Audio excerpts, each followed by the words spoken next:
Cette Ford Capri moderne n'a pratiquement rien en commun avec le légendaire coupé à combustion du siècle dernier, si ce n'est son nom. C'est un véhicule électrique de taille moyenne reposant sur une base Volkswagen, en fait une Ford Explorer plus sportive, mais qui apporte une touche de jeunesse à son segment.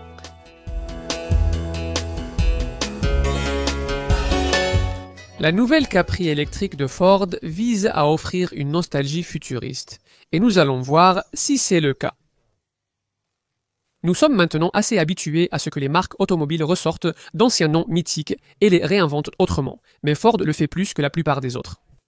Après avoir relancé la Puma, la Mustang et l'Explorer, le constructeur à l'ovale bleu ressuscite désormais son modèle iconique, la Capri, disparue depuis 1986 ISA.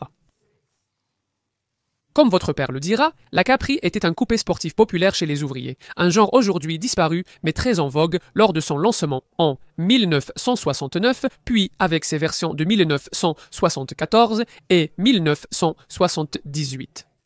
Dans les années qui ont suivi, Ford a souvent envisagé de ramener ce nom mythique avec le concept Visos, présenté au Salon de l'Automobile de Francfort en 2003. Et un prototype de design inspiré de la Focus en 2009, mais seule la révolution des véhicules électriques a poussé l'entreprise à agir. Les Ford électriques modernes sont des Volkswagen repensés, et comme sa compagne de showroom, l'Explorer, la Capri est un crossover 5 portes basé sur la plateforme empruntée à la Volkswagen ID4, mais elle l'habille d'une silhouette sportive, ce qui reprend l'approche de la Volkswagen ID5. Avec la Capri, cependant, il y a une touche de nostalgie associée à l'ingénierie teutonique, qui ne sera jamais qu'électrique, et Ford affirme que cette voiture poursuit l'histoire d'un classique culte emblématique. Vous pouvez en savoir plus sur ce type de modèle en téléchargeant l'application Car and Driving, mais si votre intérêt porte spécifiquement sur cette Ford Capri, alors il vous faudra rester avec nous pour l'essai le plus complet de l'industrie. L'essai routier Car and Driving.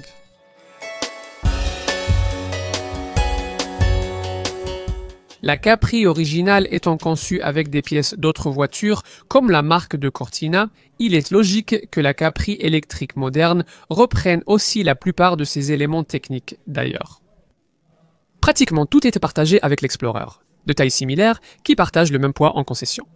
Cela inclut le châssis, Modulaire E-Antriebs Baukasten du groupe Volkswagen. Les options de batterie et de moteur proviennent également de Volkswagen, donc c'est à peu près la même chose que ce que vous trouvez dans les modèles électriques de taille moyenne, concurrents de Volkswagen, Audi, Skoda et Cupra. Il est à noter que Volkswagen n'a pas permis à Ford d'utiliser ici sa toute dernière technologie de véhicule électrique, mais la Cupra Tavascan que nous avons essayé récemment n'en a pas bénéficié non plus. Côté groupe motopropulseur, l'entrée de gamme à propulsion arrière et autonomie standard possède une batterie de 52 kWh et un moteur de 170 chevaux, offrant jusqu'à 233 miles d'autonomie avec la finition de base. La majorité des clients devraient choisir la version propulsion arrière grande autonomie, combinant un moteur de 286 chevaux à l'arrière et une batterie de 77 kWh, tandis que la version la moins chère offre jusqu'à 374 miles d'autonomie. Une batterie à grande autonomie de 79 kWh équipe cette version haut de gamme à deux moteurs, symbole de performance et à transmission intégrale. Elle développe 340 chevaux, ce qui réduit le 0 à 100 km/h de seulement 0,9 secondes, atteignant 5,4 secondes. L'autonomie ici est de 329 miles. Quant à la dynamique de conduite, eh bien, préparez votre nostalgie dès le départ, avec un petit rappel de la réalité. L'ancienne Capri était un modèle produit à l'époque juste avant que les Ford ne deviennent agréables à conduire. Vous pourriez penser que cette époque est révolue, car comme la plupart des véhicules électriques modernes, cette nouvelle Capri est aussi lourde qu'une brique. La grosse batterie contribue à un poids à vide pouvant atteindre 2115 kg. Ce qui pourrait d'ailleurs vous faire réfléchir à deux fois avant de choisir le moteur moins puissant de la version Standard Range. La réduction de 10 mm de la hauteur de suspension rend au moins la voiture un peu plus sportive dans les virages que sa sœur de showroom, l'Explorer, même si on ne le ressent vraiment que dans le plus dynamique des 4 modes de conduite proposés. Les autres sont Eco, Normal, Individuel et Sport. Cette version intégrale offre un réglage de traction supplémentaire. Chez d'autres concurrents du segment, un peu plus de sportivité vient avec des palettes de régénération au volant, que vous pouvez utiliser pour réduire la vitesse à l'entrée des virages. Mais comme ses cousines conçues par Volkswagen, la Capri, s'en passe. Le seul signe de régénération au freinage est la position B, optionnelle sur le levier de vitesse, qui paraît un peu bas de gamme. La plupart du temps, sauf si vous poussez vraiment la voiture, elle se conduit exactement comme une Explorer, ce qui est un peu décevant parce qu'on aurait espéré que Ford essaye de différencier un peu plus ce modèle censé être plus sportif. Peut-être de la même manière que Cupra a réussi à différencier sa Tavascan, conçue de façon similaire dans ce segment. À part une Volkswagen ID 4 ou ID 5, il y en a moins ici. Donc, tant mieux que l'Explorer ait un comportement routier correct, avec une direction assez communicative pour la Capri. Résultat, une voiture plus agréable à conduire que le ID 5 équivalente. Objectif clé ici est nettement moins de roulis. Le confort de suspension n'est pas aussi doux qu'espéré. Il serait sans doute meilleur sans les grandes jantes optionnelles de 21 pouces de cette voiture d'essai. Autre chose, on est assis plus haut que dans certaines concurrentes et il n'y a pas de son de conduite artificielle. Vous pouvez aimer ou non ces deux choses. Côté bruit, ce véhicule électrique n'est pas le plus raffiné du segment. Surtout à cause du bruit des pneus, mais à vitesse de croisière, ça s'apaise bien.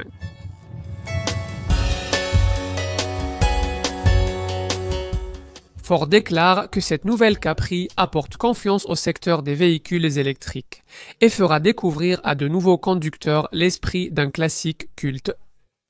C'est peut-être votre avis ou, au contraire, vous pourriez être déçu que Ford ait réinventé son coupé sportif emblématique avec un modèle rappelant la Polestar 2. Il ne ressemble pas vraiment à l'Explorer électrique dont il dérive, bien qu'il partage portière, aile avant et capot. Ford estime que si la Capri avait survécu après 1986 et été redessinée chaque décennie jusqu'à l'ère SUV et électrique, elle aurait pu finir ainsi. Peut-être. Pour nous, la seule chose qui rappelle vraiment la Capri d'origine, c'est la vitre arrière latérale, qui partage le même profil courbé que l'on retrouvait sur le modèle MK1 des années 70. On pourrait s'attendre à retrouver ici un thème de profil arrière courbé, étant donné que ce modèle joue le rôle de version coupé SUV de son Explorer, plus court de 20 cm. Son compagnon d'exposition en showroom. En 2022, Volkswagen a établi le modèle pour ce type de silhouette parallèle, plus fuyante, en créant à partir du modèle d'honneur ID 4 de l'Explorer, le visuellement plus attrayant ID 5.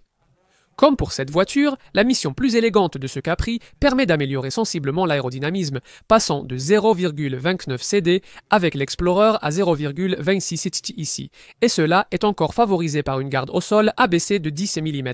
La meilleure pénétration dans l'air explique également le léger avantage d'autonomie électrique de cette voiture par rapport à l'Explorer. Comme d'habitude dans ce segment, cela est un peu compromis par l'insistance sur les énormes tailles de roues, qui vont de 19 pouces jusqu'aux jantes de 21 pouces. Si vous cherchez encore des clins d'œil à la Capri des années 70, la face avant en propose encore quelques-uns. Cette barre noire qui sépare les phares avec une signature en forme d'os de chien, mais ce n'est pas vraiment suffisant pour donner un aspect rétro à l'avant. Ce n'est pas le cas non plus à l'arrière, où la signature lumineuse en forme d'os de chien réapparaît. La recherche de l'aérodynamisme est censée expliquer pourquoi Ford s'est épargné le coût d'installer un essuie-glace arrière ici. La vitre est censée évacuer l'eau facilement, mais cela ne vous servira pas lorsque vous redémarrez après avoir été garé sous un arbre en automne. Plus important encore, c'est ce que vous ne voyez pas. La plateforme modulaire E-Antrieb Baukasten, sophistiquée du groupe Volkswagen. Ford a d'abord conçu ce modèle Capri à partir de cette plateforme, bien qu'il soit sorti après l'Explorer. Il diffère donc sensiblement de l'Explorer et de ses modèles Volkswagen apparentés. En prenant le volant, pas d'effet lumineux ni de poignée escamotable à l'approche. Il suffit de prendre la clé Volkswagen marquée Ford pour découvrir l'intérieur. Eh bien, le cahier des charges a peut-être permis une carrosserie extérieure élégante et moderne, mais changer les panneaux de carrosserie est bien plus facile que de modifier l'architecture intérieure. Et Ford ne s'est pas donné cette peine avec cet habitacle d'Explorer repris tel quel. Pour une voiture de sport familiale autoproclamée, elle n'a rien de sportif, même avec les sièges monoblocs. C'était prévisible vu les contraintes de conception, mais des couleurs plus vives auraient mieux correspondu à l'ambiance tendance. Cette voiture veut offrir, et les éléments de Volkswagen, idée que Ford semble avoir été contraint d'accepter, agacent ici autant que jamais, comme les boutons tactiles haptiques compliqués sur le volant. L'absence d'interrupteur pour les vitres arrière. Un écran d'instrumentation trop petit pour afficher la carte en plein écran et le curseur de volume central qui n'est pas du tout adapté à une époque où l'on nous encourage à nous enduire les doigts de désinfectant. Le volant de forme étrange, carré et arrondi, issu de l'Explorer, réapparaît ici, mais il gagne cette fois une branche inférieure en métal, pour un côté encore plus Caprinus. Parmi les éléments repris et appréciés, on retrouve cette barre de son sculptée en 3D et l'immense espace de rangement configurable méga console, une véritable tranchée entre les sièges. Nous en parlerons dans un instant. À ce prix, on attendrait des matériaux plus haut de gamme, mais la finition bicolore de la planche de bord et la sellerie matelassée en Sensico offrent une impression élégante. De plus, comme avec l'Explorer, tout semble bien assemblé et de bonne qualité. La seule chose que nous avons trouvée qui grinçait, c'était les extrémités de l'écran d'instrumentation. Oui, l'écran d'instrumentation.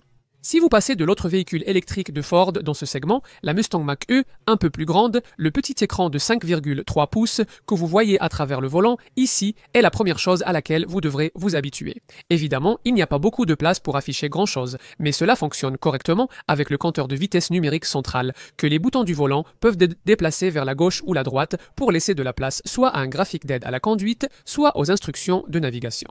Mais à peu près tout le reste dont vous aurez besoin se trouve sur ce grand écran tactile Ford ThinkMove, au format portrait, qui, avec ses 14,6 pouces, est bien plus grand que le moniteur de 12,9 pouces installé sur l'AID, 5 équivalents. Comme dans l'Explorer, il est intelligemment réglable sur 20 positions jusqu'à 30 degrés, ce qui est vraiment une excellente idée à plusieurs niveaux. La position inclinée est bien plus confortable lors de la recharge à l'arrêt. Un écran bien droit facilite la lecture des informations saisies d'un coup d'œil. Lorsque vous conduisez, cette position droite verrouille également un espace de rangement sécurisé derrière l'écran pour les objets de valeur, et Ford appelle cela le « mon casier privé ». C'est très astucieux en termes d'espace configurable. L'affichage n'est pas aussi grand qu'il n'y paraît, car beaucoup d'espace en bas est occupé par 2 rangées de commandes de climatisation. L'écran d'accueil de ce moniteur affiche soit des espaces de widgets personnalisables. Ici, nous avons la navigation, les médias, la recharge et les paramètres du téléphone. Soit, si vous appuyez sur le bouton en haut à droite, vous pouvez choisir ce que vous voulez parmi des rangées de petites icônes, qui incluent des raccourcis utiles vers des applications mobiles, l'éclairage d'ambiance et la recharge. La duplication sans fil du téléphone fonctionne bien. La marque affirme que son affichage Apple CarPlay est le plus grand du marché, mais le système de commande vocale Ford Assistant n'est pas tout à fait au niveau des meilleures configurations des marques premium. Quoi d'autre? Eh bien, évitez la finition de base et vous obtiendrez ces sièges électriques à 12 réglages, qui disposent d'un soutien lombaire et d'une fonction massage également. Mais, curieusement, pour un modèle censé être sportif, il n'y a pas beaucoup de maintien latéral. Ne vous laissez pas trop tromper par la finition luxueuse que nous avons ici. Avec les 2 niveaux de finition principaux, vous n'obtenez pas ce toit panoramique en verre sur toute la longueur, le système audio premium B et O ADI haut-parleur, la sellerie complète en faux cuir Sensico, ni le système d'éclairage d'ambiance LED à 10 couleurs de cette voiture d'essai, qui réagit aux différents modes de conduite et propose des ambiances de cabine comme tournesol, pierre de lune et volcan.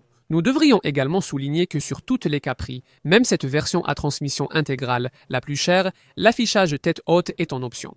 Mais, comme nous l'avons déjà suggéré, il y a une impression de qualité pour compenser, avec beaucoup de matériaux doux au toucher, y compris le dessus des portes, qui offre une souplesse constante de 3 mm pour une sensation plus haut de gamme. Toutes les Capri bénéficient de la pratique méga console que nous avons mentionnée plus tôt. Il suffit de soulever le couvercle de l'espace de rangement entre les sièges.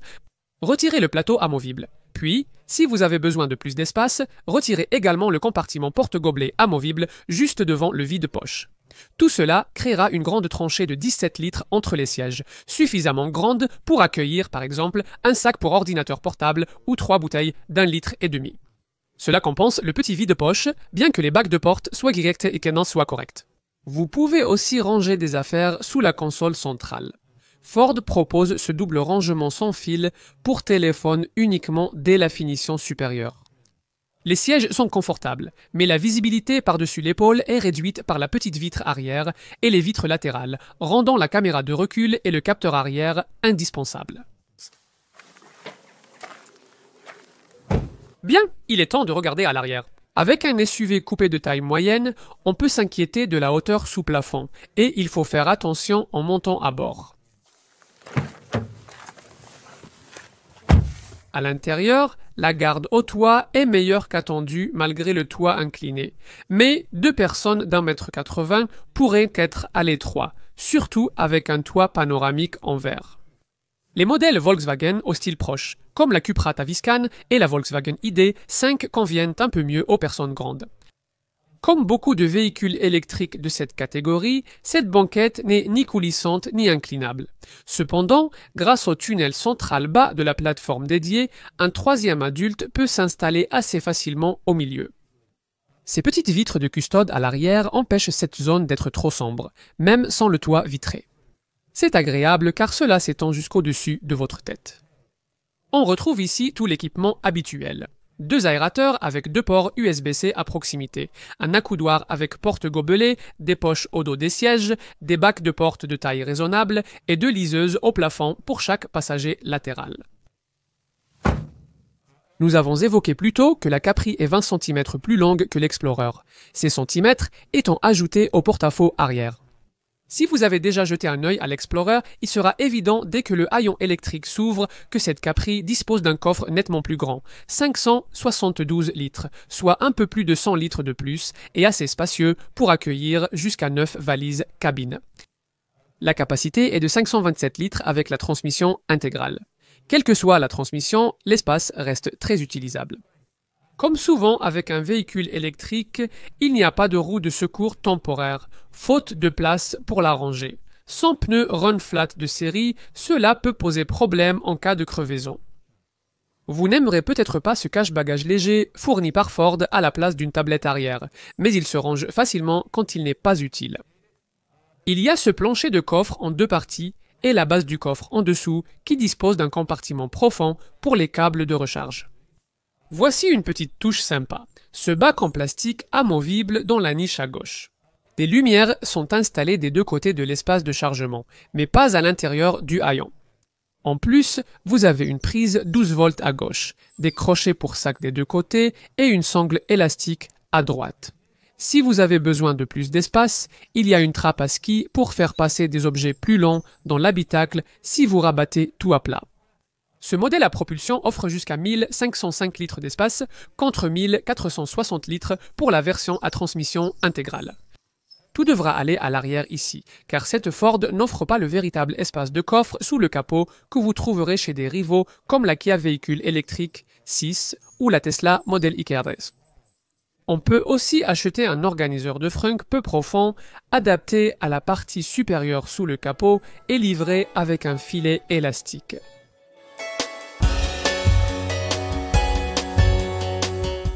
Dès le lancement et lors de notre essai en été, la Capri 2025 coûtait environ 42 000 livres. Vous obtenez le modèle de base avec batterie 52 kW TARS, autonomie standard et finition select. La version premium, plus luxueuse, coûte un peu plus de 4 000 livres de plus. La batterie grande capacité à autonomie étendue est idéale. Avec la finition select, la propulsion arrière et la batterie de 77 kW, la Capri coûte environ 48 000 livres. Il faudrait ajouter environ 4 000 livres pour la finition premium. La finition premium est désormais obligatoire pour le modèle haut de gamme à 2 moteurs et transmission intégrale avec batterie de 79 kWh comme ici, ajoutant 4 000 livres et portant le prix à un peu plus de 56 000 livres. Si vous vous demandez quel est le coût supplémentaire pour l'un de ces modèles par rapport à un Explorer, la réponse est 2200 livres, bien supérieure à l'augmentation de 1500 livres que Volkswagen facture pour passer de l'ID4 à l'ID5. Il est aussi intéressant de se demander où ce concurrent du Capriza place la Mustang Mach-E de Ford dans ce segment. Au moment du tournage, la gamme Mach-E avait été réduite à un seul modèle à propulsion avec une batterie de 88 kWh, et celui-ci est proposé à un peu moins de 60 000 livres. Outre Ford, de nombreux concurrents électriques de taille moyenne existent, mais l'Explorer plus carré cible davantage la plupart d'entre eux. Donc, pour faire court ici, nous allons nous en tenir à ceux qui, comme ce Capri, ont une mission de SUV coupée au style plus sportif. 4 modèles du groupe Volkswagen sont désormais en concurrence directe et conçus de façon similaire. Le coupé Enyaq de Skoda, LED de Volkswagen 5 et la Cupra Tavascan, et toutes coûtent à peu près le même prix que ce modèle si vous les configurez avec des spécifications et des tailles de batterie comparables. Ajoutez ce Q4 Sportback e-tron qui coûte un peu plus cher. Supposons que vous restiez tout de même un candidat pour la Capri, mais que vous vouliez connaître les alternatives stylisées à l'ingénierie du groupe Volkswagen dans ce segment. Eh bien, il y a beaucoup de modèles de SUV coupés dans le peloton de chasse pour un budget similaire. La Tesla Model 3 et Hayada, peut-être les Kia véhicules électriques 4 et véhicules électriques 6 les Polestar 2 et 4, la Volvo électrique 40, la Peugeot E408 et la Toyota BZ4X Touring. Il existe aussi des concurrents de marques émergentes comme la BYD Ligne Sept et la Xiaopeng G6. Ou si votre budget le permet, la BMW 4 Grand Coupé, la Mercedes CLA 250+, et la Lexus RZ. Malgré toutes ces nombreuses options, vous pourriez avoir l'impression qu'il n'y a tout simplement rien qui ressemble vraiment à une Capri. Rien ne ressemble vraiment à l'offre que votre concessionnaire Ford propose pour une Capri. Si c'est le cas, alors vous allez devoir savoir à quel point la marque à l'ovale bleu a été généreuse ici en matière d'équipement de série. Alors, nous allons regarder cela tout de suite. Même la version de base style est déjà bien équipée. Vous avez de grandes jantes alliage de 19 pouces, des phares à LED, des capteurs de stationnement tout autour, une caméra de recul, un régulateur de vitesse adaptatif intelligent, des vitres arrière surteintées, des rétroviseurs rabattables électriquement, des feux arrière à LED, des modes de conduite sélectionnables, une alarme Facium et un accès à vie aussi au réseau de recharge à l'ovale bleu. À l'intérieur, il y a un écran d'instrumentation numérique complet de 5,3 pouces, une climatisation électronique Bison et des sièges sport, tandis que la connectivité multimédia est assurée par un écran tactile SyncMove de 14,6 pouces avec navigation, Apple CarPlay et Android Auto sans fil, ainsi qu'un système audio à 7 haut-parleurs incluant une barre de son. Vous préférerez sans doute une version mieux équipée. La finition. Select inclut l'accès sans clé, une sellerie partielle Sensico, un chargeur sans fil, des sièges avant chauffants et un siège conducteur à mémoire réglable électriquement sur 12 positions avec massage. Les véritables raffinements sont réservés à la finition premium. Elle dispose de jantes 20 pouces de phare LED matriciel anti-éblouissement, d'un haillon automatique, d'un toit panoramique intégral, d'un système audio B&O 10 haut-parleurs, de seuil de porte avant et d'un éclairage d'ambiance LED 10 couleurs réactifs au mode de conduite. Parlons des options. Il n'y en a pas beaucoup avec les finitions Style et Select. Il existe des packs confort en option qui vous permettent d'ajouter certaines des fonctionnalités du niveau de finition supérieur. C'est décevant que Ford fasse payer plus cher la pompe à chaleur sur toute la gamme. Cet équipement préserve l'autonomie en hiver en récupérant la chaleur de l'air, réduisant ainsi la consommation énergétique. Pourtant, une telle pompe coûte plus de 1000 livres, même sur cette finition haut de gamme. Vous pouvez ajouter une barre de remorquage rétractable, des enjoliveurs pour les 2 premières rangées permettant d'installer une grille pour chien, un porte-vélo arrière et des barres de toit pour vélo, ski et coffre. Il est peu probable d'éviter un supplément chez votre concessionnaire Ford pour la couleur de peinture. La seule teinte standard disponible ici est le blanc givré uni. Il y a des couleurs assez vives, notamment le jaune vif et la teinte que nous avons ici, que Ford appelle « Oh Blew My Mind », oui, vraiment. Un autre mille vous permet d'obtenir les plus grandes jantes de 21 pouces que nous avons ici. Autre élément présent ici, le pack d'assistance à la conduite, comprenant l'affichage tête haute, l'assistance active au stationnement, la caméra 360 degrés, l'alerte conducteur, l'assistance aux angles morts, ainsi que le centrage et le changement de voie assisté, regroupant ainsi les principales fonctionnalités de sécurité et d'aide à la conduite. Comme l'indique le test Euro New Car Assessment Programme 5 étoiles, l'équipement de sécurité de série est complet.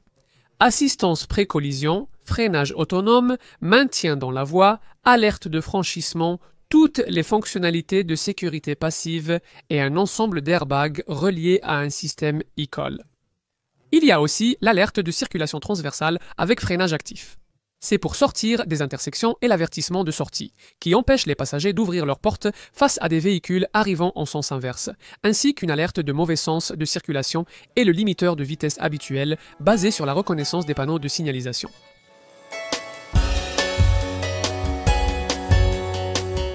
Nous avons déjà présenté les statistiques d'autonomie dans la section expérience de conduite, mais détaillons-les ici. Le modèle propulsion arrière avec batterie 55 kWh offre 233 miles en finition, style et 221 miles en plus ou premium. Le modèle grande autonomie avec batterie 82 kWh atteint 374 miles en finition, select et 354 miles en premium. Cette version à deux moteurs, grande autonomie, 84 kWh et transmission intégrale offre jusqu'à 329 miles. Pour vous montrer à quel point la forme plus profilée de ce Capri fait la différence, laissez-moi vous dire que les chiffres équivalents pour les versions à propulsion et à transmission intégrale de l'Explorer à grande autonomie, presque identiquement conçus avec batterie de 82 kWh, sont les suivants. 335 miles et 305 miles. Lors de ce test, nous avons obtenu environ 4,1 miles par kWh en moyenne, ce qui reste compétitif dans la catégorie. Surveillez l'efficacité en temps réel via une section dédiée sur l'écran central. Un autre aspect hérité des débuts de Volkswagen avec la marque Volkswagen. Sur le long terme et lors de la recharge, l'efficacité chute fortement durant les hivers très froids, sauf si vous investissez 1050 livres supplémentaires dans une pompe à chaleur optionnelle qui puise la chaleur dans l'air au lieu d'utiliser la climatisation et donc la batterie. Les vitesses de recharge sont correctes, mais inférieures à celles du segment. 145 kW pour le modèle 52 kW, 135 kW pour les 77 kW, et jusqu'à 185 kW pour la version haut de gamme 79 kW à double moteur et transmission intégrale. Sur une borne de recharge publique en courant continu, remplir la batterie de 52 kWh de 10 à 80% prend 25 minutes. 28 minutes pour les versions 77 kWh et 26 minutes pour le modèle 79 kW à transmission intégrale. Quel que soit le modèle Capri que vous choisissez. La recharge en courant alternatif à domicile avec une wallbox de 7,4 kW nécessite environ 12 heures pour une charge complète, ou 7h45 pour une recharge plus courante de 10 à 80%. Si vous disposez d'une alimentation triphasée et d'une wallbox de 11 kW, une charge complète sur tous les modèles Capri prendra 8h15 minutes. Quel que soit le modèle choisi, le système de navigation connecté de la voiture dispose d'un planificateur de trajet intégré pour véhicules électriques qui identifiera les bornes de recharge publique à jour pendant vos trajets et recommandera particulièrement les bornes du réseau Blue Oval Charge. Ce réseau comptait plus de 800 000 recharges au moment de ce test. Un propriétaire de Capri pourra accéder à toutes ces bornes et payer sa recharge à partir d'un seul compte. Quoi d'autre ? Vous savez sûrement qu'il faut désormais payer la taxe routière et la taxe de congestion de Londres avec un véhicule électrique. La fiscalité sur l'avantage en nature s'applique aussi et à l'été 2025, elle est fixée à 3%. Les groupes d'assurance débutent au groupe 21 pour les modèles de base à 52 kWh. C'est le groupe 29 ou 30 pour les versions à batterie de 77 kWh ou groupe 33 pour ce modèle haut de gamme à transmission intégrale. Vous pourriez maintenant vous inquiéter de la dépréciation, surtout que la voiture sœur de ce modèle en concession, la Mustang Mach-E, perd de la valeur très rapidement dans la fourchette de 40% après 3 ans et 36 000 miles. Cette Capri fait encore mieux, estimée entre 50 et 54% sur la même période. C'est un point de pourcentage de plus que l'Explorer. Les intervalles d'entretien sont de 2 ans sans limite de kilomètres, avec une garantie faible de 3 ans ou 60 000 miles, complétée par la garantie habituelle des véhicules électriques de 8 ans ou 100 000 miles sur la batterie. Ford devait bien se douter qu'en appelant cette voiture Capri, cela déclencherait une tempête de commentaires. Tout n'est pas positif. Même les marketeurs de la société parlent de la tension qui accompagne le fait d'apporter une nouvelle interprétation à la valeur d'un ancien nom. Et de la tension, il y en a eu, principalement parce qu'une familiale moderne 5 portes électriques, basée sur une Volkswagen et ressemblant à une Polestar, est à des années-lumière de la silhouette basse, et 2 portes de la Capri des années 1970. Mais bien sûr, on s'y habituera, comme on l'a fait avec la Mustang Mach-E, et ceux qui ne s'y feront pas ne sont de toute façon pas la cible de cette voiture. Alors, en dehors de l'emblème, qu'avons-nous vraiment ici? Eh bien, la réponse de base, c'est un Ford Explorer au look plus élégant avec un coffre plus grand. Il n'y a rien de mal à ça. Nous apprécions l'Explorer et ses astuces intérieures sont aussi présentes ici. Malheureusement, il en va de même pour le style de l'habitacle, qui manque un peu d'inspiration, ce qui place la Capri en position de faiblesse dans un segment qui regorge de design intérieur intéressant. L'autonomie et la vitesse de recharge, eh bien, elles atteignent tout juste la norme actuelle de la catégorie, mais il faudra bientôt les améliorer pour rester dans la course. Ford a bien réussi à apporter sa propre touche à la dynamique de conduite, même s'il aurait été agréable de voir la Capri un peu plus différenciée de l'Explorer à ce niveau-là. En résumé, s'il y a un problème ici, ce n'est pas que Ford ait ressuscité et réinventé un nom familier, c'est désormais une politique bien établie de la marque à l'ovale bleu. C'est plutôt que, contrairement à la Mustang Mach-E, la marque a présenté la renaissance de la Capri comme le retour d'une icône. Mais ce n'est pas le cas. C'est totalement différent. Peut-être que c'est bien. Mais au final, il n'y a qu'un seul point de vue qui compte vraiment, et c'est le vôtre.